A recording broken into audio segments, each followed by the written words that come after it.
Test 1. This is the IELTS listening test. Now turn to Part 1.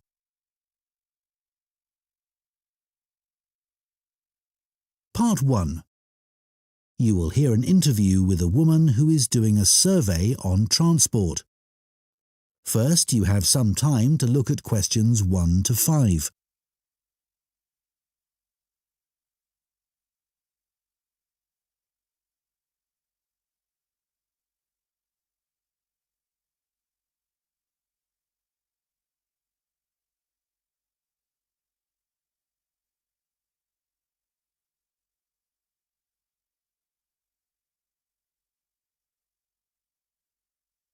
Now listen carefully and answer questions 1 to 5.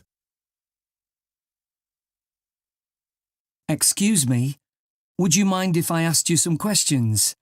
We're doing a survey on transport. Yes, that's okay. First of all, can I take your name? Yes, it's Sadie Jones. Thanks very much. And could I have your date of birth? Just the year will do, actually. Is that all right? Yes, that's fine. It's 1991. So, next, your postcode, please. It's DW30 7YZ. Great, thanks. Is that in Wells? No, it's actually in Harborne. Wells isn't far from there, though. I really like that area. My grandmother lived there when I was a kid. Yes, it is nice. Right, so now I want to ask you some questions about how you travelled here today. Did you use public transport? Yes, I came by bus. OK, and that was today. It's the 24th of April, isn't it? Isn't it the 25th? No, actually, you're right. And what was the reason for your trip today? I can see you've got some shopping with you. Yes, I did some shopping, but the main reason I came here was to go to the dentist. That's not much fun. Hope it was nothing serious. No, it was just a checkup. It's fine. Good. Do you normally travel by bus into the city centre? Yes, I stopped driving in ages ago because parking was so difficult to find. And it costs so much. I see. The bus is much more convenient too. It only takes about 30 minutes. That's good. So where did you start your journey? At the bus stop on Claxby Street. Is that CLAXBY? That's right.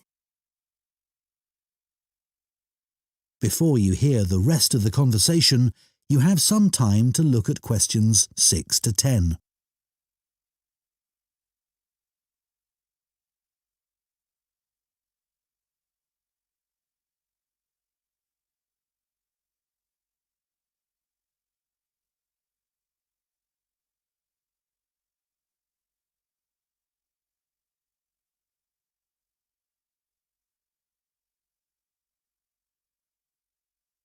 Now listen and answer questions 6 to 10. And how satisfied with the service are you?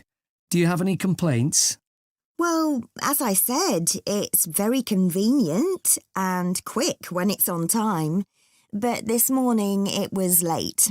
Only about 10 minutes, but still. Yes, I understand that's annoying. And what about the timetable? Do you have any comments about that? I suppose I mainly use the bus during the day, but any time I've been in town in the evening, for dinner or at the cinema, I've noticed you have to wait a long time for a bus. There aren't that many. OK, thanks. So now I'd like to ask you about your car use. Well, I have got a car, but I don't use it that often. Mainly just to go to the supermarket. But that's about it, really. My husband uses it at the weekends to go to the golf club. And what about a bicycle? I don't actually have one at the moment. What about the city bikes you can rent? Do you ever use those? No, I'm not keen on cycling there because of all the pollution. But I would like to get a bike. It would be good to use it to get to work. So why haven't you got one now? Well, I live in a flat on the second floor and it doesn't have any storage. So we'd have to leave it in the hall outside the flat. I see. OK, well, I think that's all we need from you today, Sadie. That is the end of part 1. You now have 1 minute to check your answers to part 1.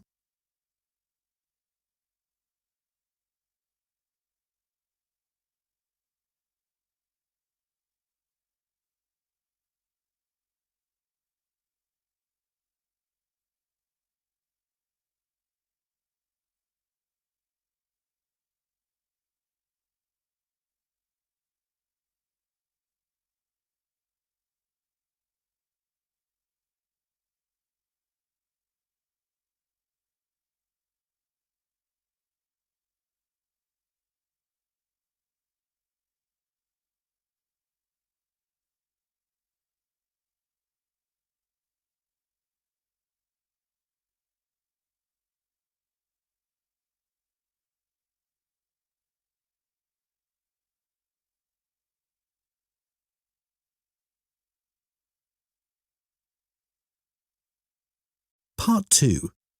You will hear a woman speaking to a group of people who are interested in becoming volunteers for an organisation called ACE.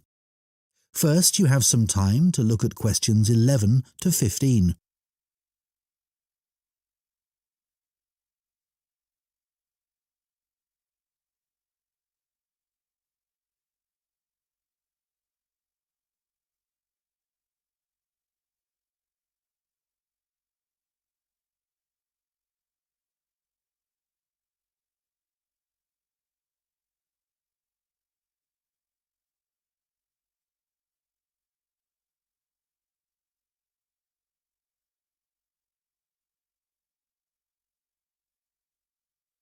Now listen carefully and answer questions 11 to 15.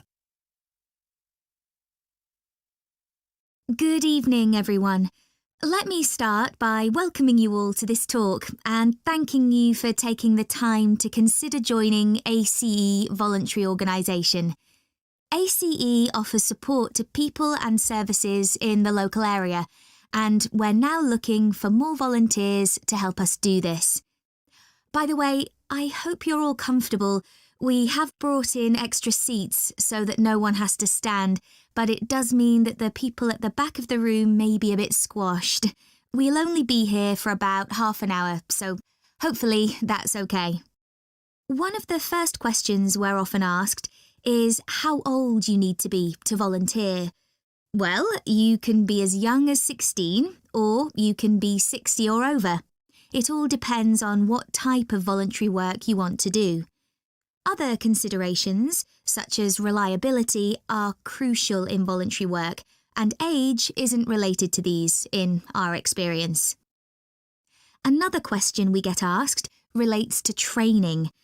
Well, there's plenty of that, and it's all face-to-face.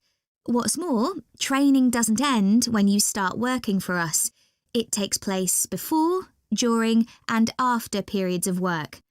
Often it's run by other experienced volunteers, as managers tend to prefer to get on with other things.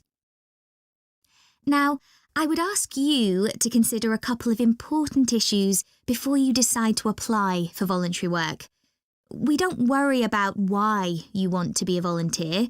People have many different reasons that range from getting work experience to just doing something they've always wanted to do.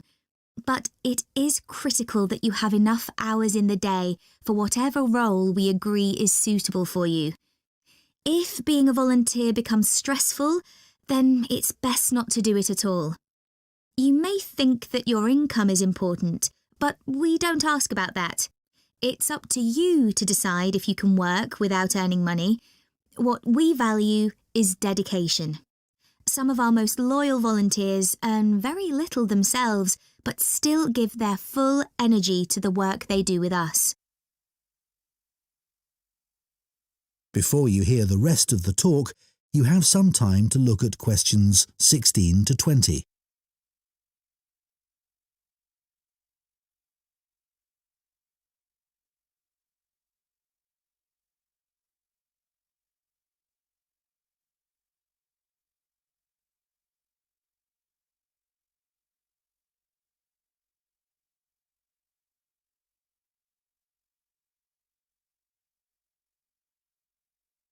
Now listen and answer questions 16 to 20.